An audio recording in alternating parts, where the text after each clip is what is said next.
Okay.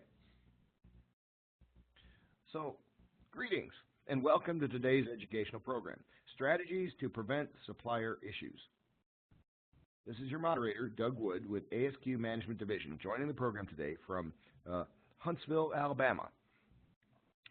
Today's program is being recorded. Any views expressed in this webinar are for general education purposes only and do not represent any official views or positions of the sponsoring or presenters organizations. A video recording of today's program will be available later online today. It might be several hours. You will receive an email 24 hours after the webinar, and it will document your recertification units, or RUs, for attending this event. We're looking forward to your comments and questions during the program. We invite you to shut off your cell phone, close the door, warm up your fingers, give us your input. We want to know. This really helps us. If you want to make a comment or a question, you may use the chat window that is on the right-hand side, down at the bottom, or you can use the Q&A window. The Q&A window has the additional advantage that we can kind of track individual comments back and forth. Today we have the pleasure of hearing from Heather McCain and Andrew Skradsky. Please join me in welcoming them. Heather McCain is the CMC leader for supply chain. You might not know this. CMC is a group of people at ASQ Quality Management Division charged with curating material and information under the Quality Manager body of knowledge. And supply chain is one of the major elements of Quality Manager body of knowledge. She's also currently a professor of the practice at the University of Kansas. She has more than 30 years' experience working with companies such as Garmin International, Hallmark Cards, and Honeywell to implement continuous improvement methodologies. She's a CQE and a CMQ OE. Now, Andrew Skradsky is a supplier quality engineer at Marlin. Marlin is an OEM manufacturer of food processing equipment in the Kansas City area. His ASQ certifications include a CQE, CQT, CQI, and a certified Six Sigma Green Belt. So, Heather and Andrew, say hi. Hello. Hello. Greetings. Yeah.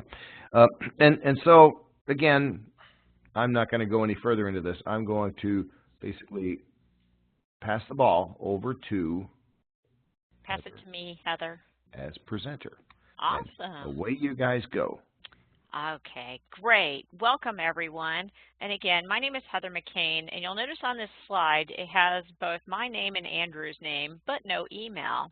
So a challenge for you, if you are an ASQ member, is find us on My ASQ. We're trying to get more people involved in My ASQ and adding content and hosting discussions on that forum. So try to find us. We're both out there. Try to find us out there and send us a message, and we'll respond back. All right, this, again, like Doug said, this webinar is going to talk about strategies to prevent supplier issues. And so let's go to the next one. So we're going to discuss the importance of managing supplier risk by basically performing audits, assessments, supplier training, and monitoring. Now, I'm going to cover audits, assessments, and supplier training, as well as a few other things. And then I'm going to turn it over to Andrew, and he's going to talk about monitoring. So we'll have some links, and I'll try to mention some things as I go through here of other sources of information for you, as well as, again, My ASQ is available. So try to find, again, information on My ASQ, because we're trying to make it user-friendly so that you can get to it when you need to find something right away. So why is supplier management important? Well, and many of you have probably seen a SIPOC, or some people call it SIPOC, but it's important to understand that for our processes, our outputs, and our customers, we rely on inputs and our suppliers to provide those inputs. Now, if our suppliers don't supply what we need, or there's something wrong with it, or we have some kind of issue, then that means our processes and our outputs and ultimately our customers may not be happy. So it's important to make sure that our suppliers, which are basically that source of the material, service, or information that we put into a process, are getting us what we need. And much of that depends on the expectations that we set for those suppliers. I mean, as quality professionals, obviously, we need to think about quality and provide the quality expectations to our suppliers, but we also need to supply some other information to them occasionally, things like delivery. Cost is important. I worked with consumer electronics. Cost is really important when you're dealing with consumer types of products. And we need to understand and agree between our organization and our suppliers' organizations about what those expectations are. And then we need to help them understand what's important to us. And that's really what we're kind of going to go through today, are some of the tools that we use to try to help our suppliers understand our expectations and understand where we're coming from and get that agreement that we are going to get what we need and they are going to get paid, because it's ultimately what we're trying to do. Now, you'll notice at the bottom of the screen there are a couple links. One is to the Customer Supplier Division of ASQ. We have on our Content Management Committee, our CMC, a few members from that division, as well as some members from the Quality Management Division. And our My ASQ links are down there at the bottom of this slide. Now, again, when we talk about suppliers, we have to understand that there is some risk, again, going to somebody outside of our organization to gather, again, material or services or information that we need for our processes. So risk management, by definition, is identifying, evaluating, and prioritizing those risks to try to either eliminate or mitigate their probability or severity. And also, risk is about leveraging opportunities. So we oftentimes think about risk as negative, but risk can be positive as well. And if you think about it this way, if a supplier is supplying you something and they get it to you early and you're not ready for it, that's a risk as well because you weren't ready for it. So it's actually positive that they got it there early, but it impacted our processes. So how do we actually manage risk? We basically have to identify potential risks, as, again, both positive or negative, good or bad, and then we have to classify them. Are they critical? Are they major? Are they minor? And we need to prioritize then. Which ones are we going to deal with? Determine action plans for those that we're going to work with, and then assign responsibilities. At the end of this process, you really have to review and verify. So risk management is really a continuous process as well in looking at what are those potential risks, and you have to continually look for those and then review and verify where we're at. There are obviously some known risks in the procurement process, and they're listed on this slide. There are a lot of things that can happen, and those of you that work with suppliers know that if it can happen, it probably will happen at some point in time. So we have to be aware of, again, the potential risk that we have out there. Obviously, some industries have to deal with some more critical risks than others, but as an organization, we're always dealing with risk in some way, shape, or form. And again, I put a link at the bottom of this slide. ASQ has a quality glossary, and they have a lot of the terms and things that we use as quality professionals in that glossary. So if you're interested in looking up something and wondering how it works, you can go out to that glossary and see that information. All right. Now, outsourcing. I always get this, people go, what's the difference between working with suppliers and outsourcing? Really, when you're outsourcing, you're sending stuff to suppliers. So when you're sending stuff to suppliers, you've outsourced that particular product or service. So it's the practice of obtaining material, product, or services from a supplier in place of an internal source. When you outsource, you really have to think about why are we outsourcing and what is going to change in our own internal processes. Oftentimes we'll outsource to reduce cost, but we really need to think about the whole process and the total cost, because once you outsource something that's internal to somebody else, then you have to think about, okay, is that organization going to be able to get me what I want? Do I understand what they can do? Do they understand my expectations? Do we agree on that? Because the number one problem I found with outsourcing is that oftentimes those expectations aren't properly identified and communicated to the supplier, and then the supplier is going, okay, I thought this is what you wanted, but maybe that didn't happen. Another reason that people outsource or companies outsource is to focus on core processes and ultimately free up assets from non-core processes. There are things that maybe they don't want to do, don't have time to do, don't have the people to do. And so those are the services, oftentimes services that companies will look into to try to make sure they're running as smoothly as possible. But again, you have to think when you outsource something, you have to think about in terms of what you expect from that supplier. And I think especially when we outsource services from an organization like HR or IT, we oftentimes don't think about what our expectations are, and we don't get a good agreement on what that particular supplier is going to actually produce or supply to us. Outsourcing really requires that constant monitoring to make sure that we've agreed to the contract requirements, and that also we're tracking those requirements and making sure that the supplier is living up to them, as well as our own internal organization is living up to those particular requirements. So some tools and techniques that we're going to talk about. We're going to talk first about auditing and assessments, and I'm just going to briefly cover these. I like auditing, assessments, training, because they're very proactive. At least they can be very proactive. And when you think about audits, it's really that on-site verification of some sort of activity the supplier is doing for you to make sure that they're complying to the requirements or the expectations that we have out there.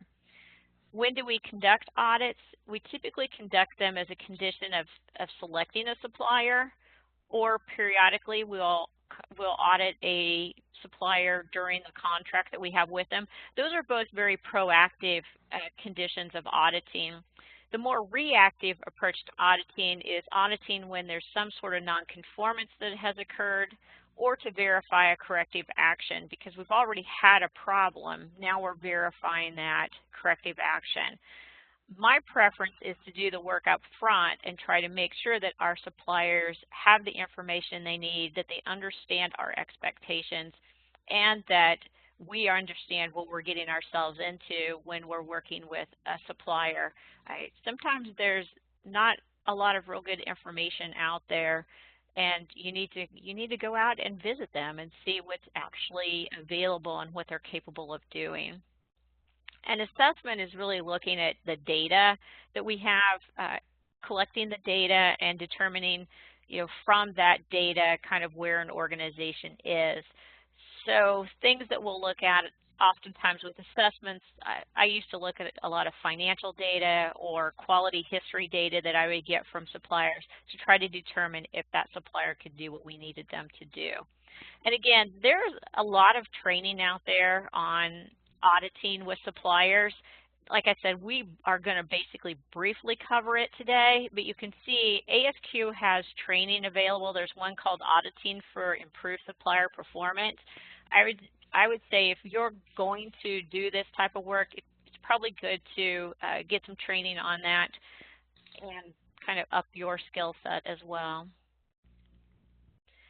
The other thing that I'm going to talk about is supplier training. I am a big proponent of training, not just because I work at a university, but even before I did that, I did a lot of training within the organizations that I worked at. I really think that it's critical for people to understand the terminology that your company uses. I'm sure nobody uses acronyms, right? So suppliers need to know what your acronyms are and the terminology used. They need to know how to communicate with you, whether that's through web portals or email or some kind of electronic site or paper system, they need to know what's available. And then they also need to know what to do for corrective action planning and root cause analysis. A lot of the training that I've done with suppliers in the past has been around how to perform corrective action and how to really get to the root cause versus just putting down operator error. So what does training improve? It can definitely improve awareness of what your expectations are and what your company expects out of that supplier. It does improve communication. One, they have somebody that now they're familiar with, and typically when you do supplier training, you give them here are the people that you need to contact, the communication chain that they need to go through. It also provides a lot of consistency in making sure that things are getting done the way that you expect them, back to those expectations again, and it helps build trust. Now, some companies will do Lean Six Sigma and train their suppliers or allow their suppliers to come to their own internal training. I think that's awesome because it really does help the suppliers. And sometimes suppliers are really small and they don't have the resources to do this. So if you can help them out by providing training, it will help you in the long run. Even though there's a cost associated with that, in the long run, it typically will help improve your relationship with that supplier and ultimately what you get from them. All right, so I'm going to hand this off to Andrew now to talk about monitoring. Excellent. Are you going to Yep. pass me the ball? Okay. I just passed you the ball. Very good. So as Heather said, my name is Andrew. I am currently a practicing supplier quality engineer in the manufacturing sector, and the focus of my discussion in the coming slides is going to be vendor monitoring and even more specifically vendor metrics. We're going to talk about various metrics that are commonly used in industry, some proper methods for gathering the data, analyzing and interpreting the data, and then also some of the pitfalls and obstacles that can arise with monitoring and collecting these different metrics. So let's define monitoring as there is a wide array of metrics available. It is critical to understand the metrics that are using and why you are using them. The metrics should basically focus in on what you're after and what's going to drive improvement. There's tons of data that you can mine and analyze and go over with your vendors, but if it's not moving towards improvement and something that's going to ultimately improve the business relationship between you and your supplier, then it's not really beneficial to anybody. So what we really want to talk about is what metrics are important to you and your organization and how you can use those metrics to ultimately drive performance improvement. So here is the list, and I'm going to dive into each one of these metrics in more depth in the coming slides. So the first metric that I'm going to discuss is incoming inspection performance. This is essentially just the acceptance rates of parts coming in to your facility. I mean, in a traditional sense, if you have a receiving inspection department, it's how many parts are detected and then accepted, or I should say not rejected back to the supplier. As with many of the metrics, it's a pretty straightforward calculation. It's basically just a percent, number of successful opportunities over total opportunities. And what's important to understand is exactly what you're after. So lot acceptance and part acceptance are the two most common methodologies for monitoring this metric. What we use at Marlin is lot acceptance because it's a lot easier to calculate. You don't have to do anything by way of sampling plans. It's basically a lot accepted trouble-free or not. In some other applications, it might be more applicable to do part acceptance. Typically, you're going to see that in a higher volume environment where you might have a lower mix, higher volume business model. but ultimately it just is going to come down to what makes more sense. Something that you want to be absolutely clear with your supplier is how they're being measured. So when you report that quality data to them, you're comparing apples to apples. One situation that I ran to with a supplier was I reported their quality metric and it was quite a bit lower than what they were showing, and that's because I was measuring lot acceptance and they were measuring part acceptance. So again, it's a simple calculation, but you just want to ensure that you're on the same page and you know where that data is coming from. The next metric I'm going to talk about, this is just basically the calculation. So as I already reiterated, it's just a percent. And for those of you that are Six Sigma practitioners, a lot of times you'll convert that to defects per million opportunities or a Sigma level. Again, that's going to be more common with a Six Sigma environment and higher volume environments. So the next two metrics that I'm going to discuss are going to be, oh, sorry there. I wanted to take a quick sidebar here and discuss what you can do with inspection data. So this is basically a Pareto diagram from my experience. And if possible, it's good to collect the failure mode of the nonconformance at receiving inspection so that hopefully you can drive supplier corrective actions that actually have meaning. As Heather said previously, training is a very important thing with your supplier. So actually understanding the reason or the failure mode behind the nonconformance is really important. And it's going to ultimately depend if it's easy for your ERP system to collect these. I actually went in and made a request to the IT department to add this into our ERP system because I felt it was so critical. But it's just a good example of showing that understanding the reason for the failures and where your suppliers are struggling is ultimately going to be good data and moving towards improvement. So the next two metrics that I'm going to discuss are in-process acceptance and failure at the customer. These are really similar to incoming inspection. They're basically just a percentage. The only difference is that in-process acceptance, it didn't get flagged at incoming receiving, and the same goes for failure at the customer site. So one thing that's worth noting is that some people are going to collect that as a separate metric from incoming inspection. But another way to collect it, which is how actually we collect it, is you can just put in your nonconformance form that you have a detection point of either incoming inspection, in-process acceptance, or at the customer site. So there's a couple of different ways that you can monitor this, but the ASQ handbook had it divvied out as incoming inspection, in-process acceptance, and failure at the customer. So it really just depends on how you want to collect the data. And here I will show you how it's calculated. It's basically, again, just a percent. And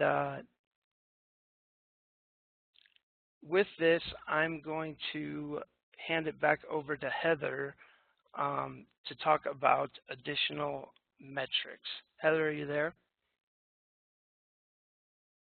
Yes, I'm here. Are you going to talk about field returns or? Yeah, that'll be the next one. Do you want to cover that one? You can cover it. It doesn't matter to me, or I can. Either way. Okay, yeah. Just change slides and I'll talk. Okay. There you go. So I'll talk about field returns. I have a lot of experience with field returns. Again, working with consumer products, you wind up dealing a lot with field returns.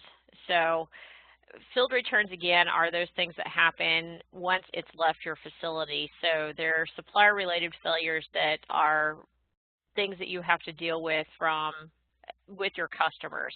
So they were found at your customer, which is always bad. So it's really important to track this kind of metric, because oftentimes those costs can really add up and eventually lead to, you know, a poor reputation or a loss of business. So just like we did with the in-process metrics, there is a time lapse, and there's sometimes a really huge time lapse depending on what types of products you're dealing with. Field returns for products that, like I said, consumer products, it's still several months. I mean, you have a time that you ship it out, and then you have a time that, you know, it goes out and customers buy it, and then you have that time that it ultimately fails. And that can last, that can be months, and sometimes in other types of businesses, years before you find out about those failures. So oftentimes we will do supplier corrective actions and help our suppliers understand the importance of quality, or the importance of making sure things are correct and meet our expectations.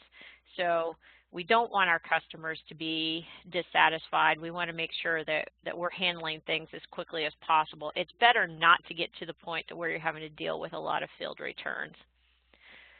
So there obviously is a cost impact of failures or rejections. And that cost is associated with what we call the total cost of quality, or different companies call it different things. But we look at the cost of quality in 4 main components. We look at external failure, which are things that got out to the field. We look at internal failure, which are things that we found within our own doors. And then we look at appraisal costs, which are typically inspection costs. And then we also look at prevention costs. And ultimately, you want to put more time and money into prevention costs again, like training and other things, and not put a lot of, or basically not have a lot of external failure costs, because that's money that your company is basically losing. So we want to make sure that we prevent as much as possible. And again, there is training associated with the cost of quality, or we call it finance for continuous improvement. But there is a training class. So if you want to get more information on this or use it within your company, there is some training available from ASQ. All right, do you want me to do on-time delivery? You want me to hand it back? Yeah, you can cover on-time delivery. Okay, I'll cover on-time delivery. So on-time delivery, so we talk about quality a lot as quality professionals, but on-time delivery is important as well. You need stuff when it's supposed to be there, and we can measure that by looking at the number of units delivered on time divided by the total number of units shipped. So again, you can get this information out of your systems that you use within your organization. And it's extremely important for your suppliers to understand, again, those expectations, and understand what it means if stuff gets there too early or too late, and understand what on-time delivery means. And I've found it interesting over the years is we all think we can track time, but time is one of those things where everybody has a different definition. We think we know what on-time delivery means, but if you go out into your organization and you ask different groups, they may all have a different definition of what on-time delivery actually means to their part of the organization. Sales may have a different definition than the shipping department. The shipping department may have a different definition than the warehouse when you're dealing with products. So it's important to understand what that measure means. Again, I do Lean Six Sigma training, and I focus a lot on measure, because I think we struggle sometimes with how we define, how we measure things. And if we're struggling with it in our organization, our suppliers are also going to struggle with that. So we need to make sure that people, again, understand what is our definition, what are our expectations, and if they're not meeting our expectations, helping the supplier understand what they need to do to ultimately meet those expectations. All right, so this is what we can look at for on-time delivery. Again, if it's measured properly, it's a pretty straightforward metric, but we can get some complications when dealing with this, and that includes, you know, things that are basically non-clear to our suppliers. We weren't clear in how we defined things. We weren't clear in how we defined a delivery date, a confirmation date. Maybe our shipment date is actually used for the actual delivery date, but not the actual delivery date. And again, it goes back to the definitions we have. Sometimes early deliveries are counted as on time. Sometimes early deliveries are considered a failure. Again, I primarily worked with consumer products. If you deliver to a big box store and it's too early, and they actually go in sometimes like 20-minute increments. If you're more than 20 minutes early to their dock door, they fine you. And those fines can be really expensive. And you talk about an external failure cost adding up quickly. If you have stuff that's delivered and it's delivered too early and they are going to fine you for that, that's a problem. There are a lot of companies that deal with things that it has to be delivered within a certain time frame, and we need to make sure that we hit that delivery window. Nobody wants to pay for stuff sitting on a truck. Another monitor or performance monitoring metric we commonly use is our supplier corrective action response time. Now, this is always an interesting one to define as well, because we have to, again, provide our expectations and let our suppliers know, 1, what we need, 2, when we need it, and 3, what they really need to be doing to correct the problem. We have to define those deadlines and work with our suppliers to help them understand what they need to do to complete these corrective actions. Again, training really helps with this with your suppliers, and if you have smaller suppliers, sometimes they struggle with what they need to do for corrective action, and it's going to be up to you to help them, because ultimately it's in your best interest to get stuff right and make sure that they're actually fixing things so that you don't have the problem happen again. So our timelines do need to be realistic, and they need to fit within your company's business model. And again, there's training available out there for this. There's corrective and preventive action training that's available. If your company doesn't do it, there's, again, ASQ provides some additional training that you might look into. So here's how you might calculate your SCAR response time, looking at how many were completed on time over the total number that were out there. And again, it's about expectations, looking at response time and talking about completion of a SCAR. What does that mean? All of that is associated with working with your suppliers to help them understand and ultimately prevent problems where, you know, you might need information for your customers, and if you can work with your suppliers and help them understand what you need from them, that's ultimately going to help you in the long run. All right, so what are some expectations that we have for SCAR responses? Some things like, again, notification. Maybe we need a confirmation of receipt within 48 hours. We may need to know, 1, that they got it and that somebody is actually looking into it. There may be also confirmation of receipt within 48 hours and formal responses within like 10 business days. Different companies kind of have different ways of looking at those expectations for responses, but these are some that we've kind of dealt with in our companies before. And again, the formal response should contain a containment plan. And again, I've had to help suppliers with containment plans because sometimes they don't totally understand what they need to do to try to make sure that there's nothing else coming to us or nothing else in their warehouse or nothing else in their production line that has this particular issue. The results of that preliminary investigation also need to be documented, and then obviously an action plan with when they're going to complete the investigation, when they're going to implement corrective action, and again, assigning dates for all of those things are critically important. And for us as a customer, we need to follow up and confirm that that supplier actually did what they were supposed to be doing. And it kind of goes back to what I talked about in the very beginning with auditing. It's really important that you go out and make sure that things are working the way they're supposed to be working, and that there's not any issues. All right, so weighted calculations. Weighted calculations are, they can be good, they can be bad. Much of it depends on how you define the weighting. It's great if you could come up with some sort of weighted number, and you can use that to prioritize some metrics in maybe one sort of way versus another. But sometimes there are some issues. Sometimes we try to report each metric separately. Obviously, that can sometimes be overwhelming for people.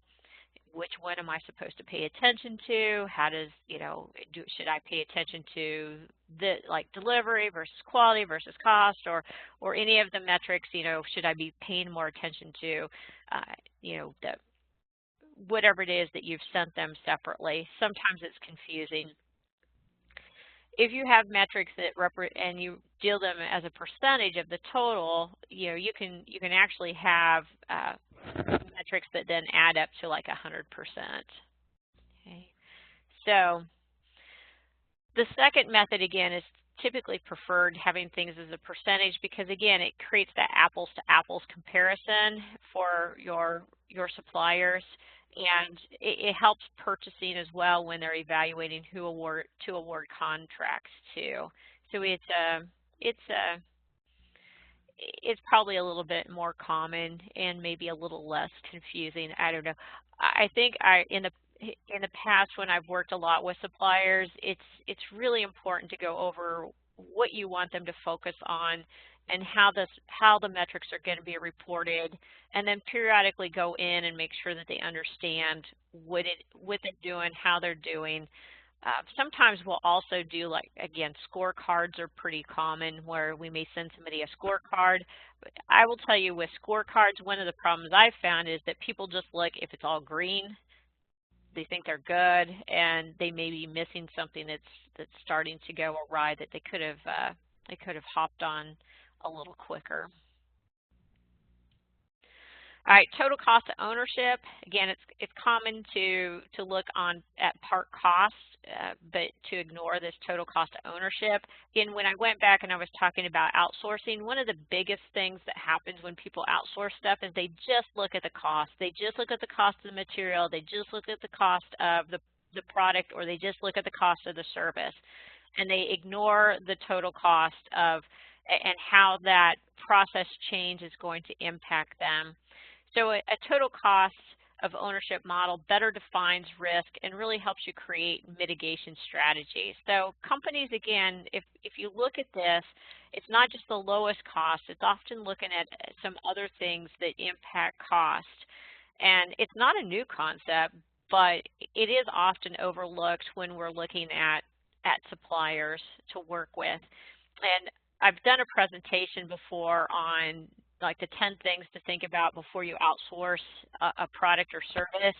And I talk a lot about total cost of ownership because I think that, again, we oftentimes focus just on one piece versus actually thinking about overall what is the cost of dealing with this material, product, or even service.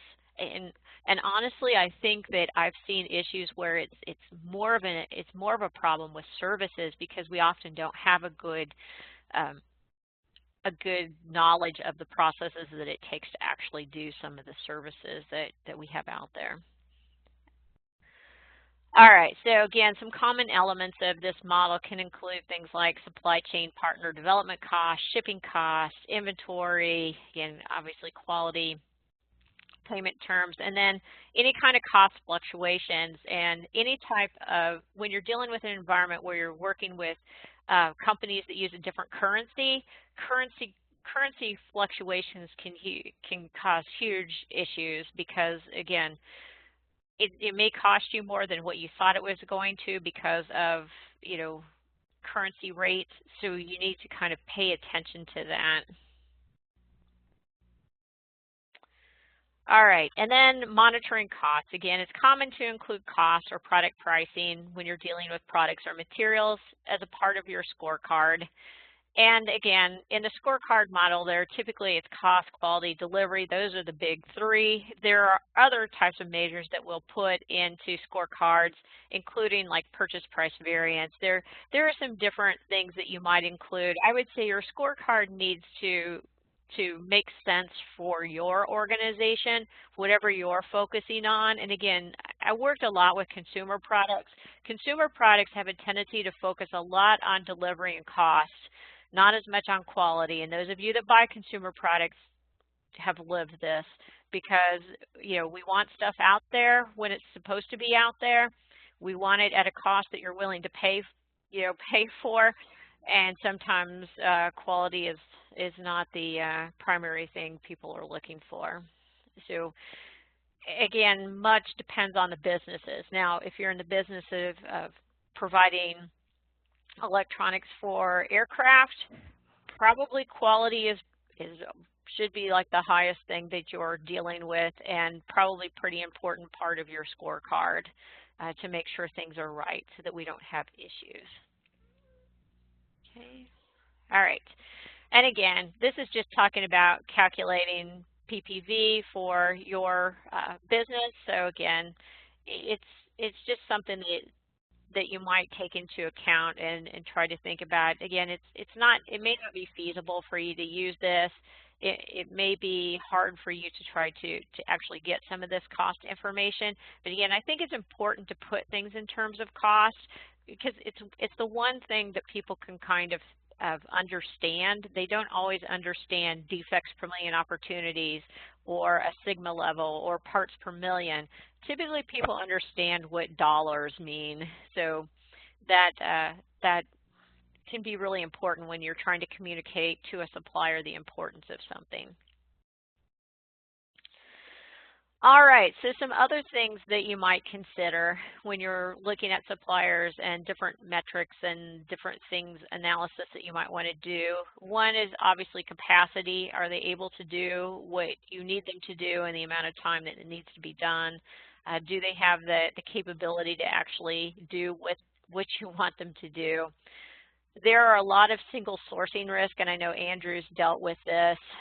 Single sourcing where you only have one supplier that can provide that can be a huge risk because you're at their mercy. Do you want to say anything about that, Andrew? I don't have to pass the ball back to you. You can just talk. Yeah, single sourcing is something that we continuously fight. A lot of times you'll run into it on like proprietary designs with, things like sub-assemblies, hydraulics, motors. One thing that I've run to in the past is proprietary materials that only one or two facilities in the nation or the world really know how to make. And a lot of the things that were just covered by way of metrics and supplier monitoring, a lot of that goes out the window when it comes to, you can tell them their quality metrics are not good and their delivery is not good, but if they're kind of the only source of something you need, it can be difficult. So a lot of what needs to be done there is you need to understand those risks, and you need to be on board with other departments in your facility, namely engineering and sales, so that you can understand that there may come a day where you have to design away from these type of things or kind of move away from those single sourcing situations. That's really the experience I've had with it. Okay, awesome. Thank you. Uh-huh. And again, financial stability is a big one. You want to make sure your supplier is going to be in business for the amount of time you're using them. If they have a bunch of personnel changes, you may want to pay attention to that, as well as making sure that their strategies, their business strategies align with yours. So ultimately, just kind of in summary, it's important that obviously it's important to manage supplier risk. There are several different ways that you can do it. And much of it's looking at expectations, managing those expectations, letting suppliers get feedback on how they're doing, and using things like audits and assessments to proactively do things as well as somewhat reactively take care of corrective actions. Training those suppliers, and obviously you can see we think monitoring is very important, because if you understand what's going on and you can track that, you'll be far more successful than if you're just waiting for things to happen. All right, so thank you for attending. I think, do we have any questions out there, Doug? Yeah, yeah, great. We did get one question a little earlier. Scott asked the question, my experience is that most companies have moved away from incoming inspection and expecting their suppliers to provide conforming product. Do you find this to be common practice? And of course, listening to what Scott just said about single source suppliers, it's a little easier than that. What do you think about this question from Scott? You want to try that one, Andrew, or you want me to do it? Yeah, again, I know we've touched on it a lot. I think it really applies to your business model, would be my opinion. I don't know if you agree, Heather. Yeah. Like in the aerospace industries and some of these industries where everybody's required to be ISO certified, AS91 certified, and you're really able to kind of afford top tier suppliers, I think that's going to be the case. You're going to rely more on certificates of conformance. You're going to rely more on auditing and really those more proactive measures. But in some of the other industries, like Heather touched on, the consumer goods, where you have to be cost competitive and you're oftentimes going to go overseas where it's more difficult to communicate some of those expectations, being that you're communicating via email with a time lapse, you're probably going to end up relying on incoming inspection, even though the ideal situation would to not be. Would you say, in your experience, you agree with that, Heather?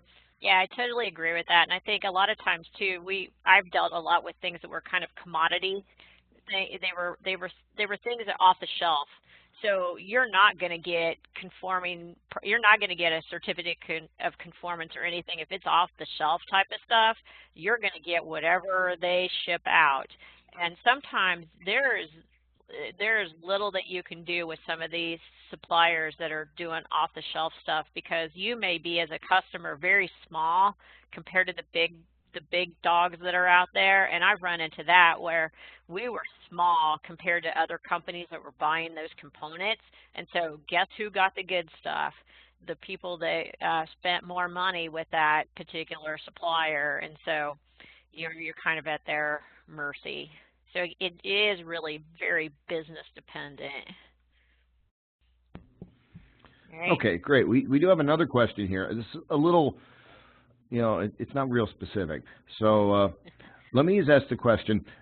When auditing a supplier/contract manufacturer, what is the most critical process to go over? And kind of open, I think, to what you'd like to say about that. So I think a lot of it depends on risk. So before I go in and do a supplier audit, I go through and do this risk analysis to try to figure out what is it that's most important to me. If I'm dealing with food safety, it's going to be, can they meet those cleanliness requirements? If I'm dealing with injection molding, I may be looking for various different things, like how quick is their turnover, how clean is their production facility. There may be, what's their safety record, which, by the way, auditing, I look at a lot of different things. I really try to look at the processes and look at the environment that they're in. So I would say it depends on what is most important to you as a customer, and you're going to have to determine that based on risk. So going back to what I talked about earlier, you're going to have to define what's critical to you, and then that's going to be the most important part to audit. Because I know with auditing, it's not like you don't have unlimited time and you don't have unlimited resources to go out and do audits. You're going to have to prioritize what you're going to look at and how you're going to look at it, and how many people you may send out. It may be that, you can only send one person because you're having to travel a long way, or, but there may be one or two particular things that you really need to make sure are right, and you really need to get across to your supplier. So I used to always kind of create like little elevator speeches of things that were critical to be able to say to every single person that I talk to in that company, this is why I'm here and this is what's important to me. So hopefully that helps. Yeah. So yeah, this week I'm teaching a class to prepare people to pass the Certified Quality Audit exam. And one of the aspects I would add to that, Heather, would be, so if you're going to audit a supplier or contract manufacturer, be sure the auditor has a decent understanding of what those processes are like inside that manufacturer. You don't have to be a total expert, but you have to know what they're doing, or, they just might snow you. Yeah, don't send people in that don't understand at least a little bit about what's going on, and understand what you're looking for, because, you have to look for the things. Because I've done it for so long, I can walk into a company and see where they hide stuff, or where, and part of that is you learn how to read a facility, or you learn how to read things as you learn over time. Because you don't want to walk in and they give you a little PowerPoint presentation in a conference room and say, hey, everything's great, and you don't ever get to go out and actually see what they produce. That's not good. You need to actually get out there, and it's important to understand a little bit about the processes so that you know the right questions to ask. I also like to ask the people who are actually out there working versus just having somebody walk me around. Now, sometimes that's difficult because of differences in languages spoken, but I think that you get a much better answer when you can actually talk to the people doing things, and that's especially important when it's a high risk type of item. So we got an interesting one here from Priyal. He says, she perhaps.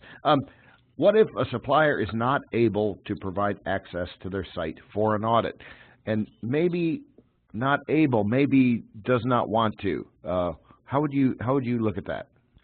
So again, it goes back to risk, and I think that I think Andrew's actually had to deal with this with some of his proprietary information. There are places where they won't let you go. And you're going to have to ask them questions about their process and try to figure out if it's really proprietary or not. Andrew and I were talking about this one other time, because sometimes people will tell you that because they just don't want you to go in and look at their business.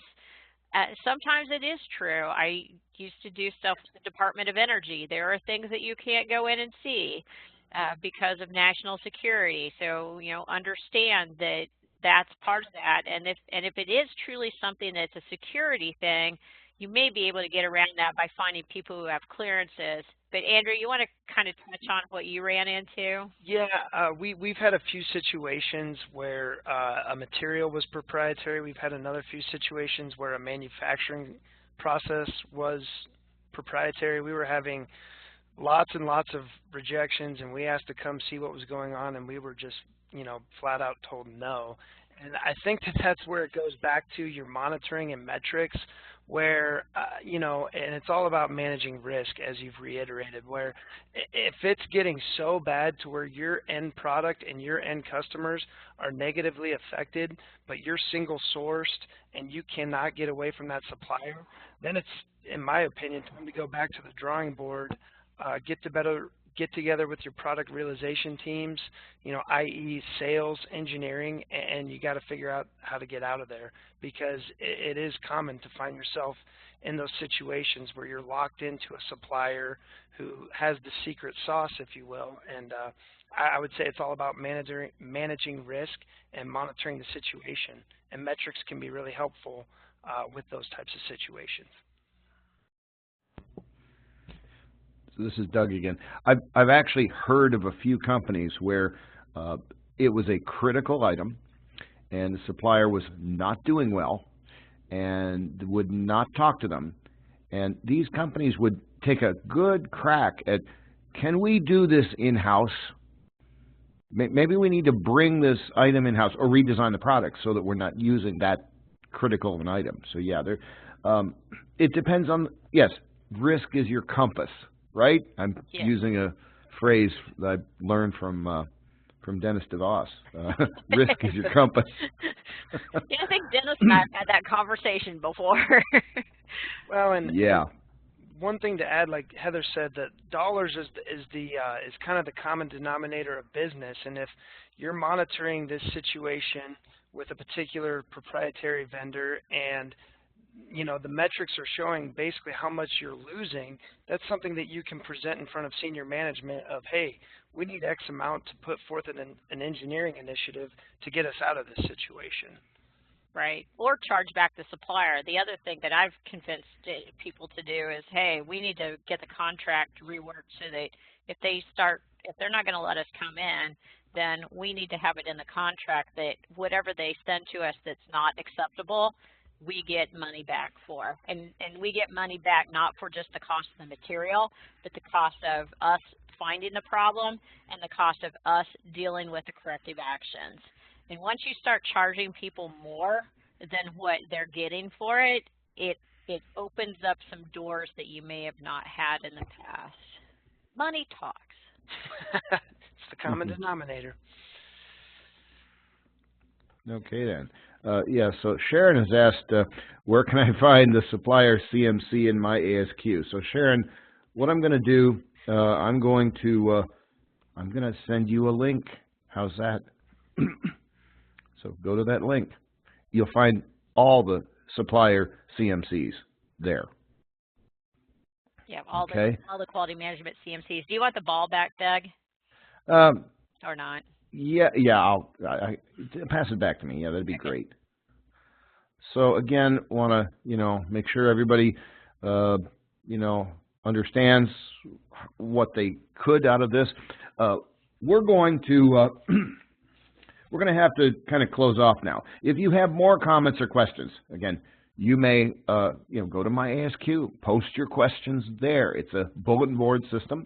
You can put your questions in, and Heather and Andrew will watch that, and they will answer your questions there. We will do a few closing items here. So if there's more questions, pass them there. You're going to receive an email about 24 hours from now, which should give you a link to watch this recorded video, okay? Also, the email will indicate your 0.1 or 0.1 recertification units that you earned from this event, okay? So I want to thank our presenters, Heather McCain and Andrew Skradsky. Thank you very much for doing this. And I want to thank each and every one of you for participating, and we wish you well. We hope you'll stay in touch. And with that, we're going to say goodbye for today. Goodbye. Bye, everyone.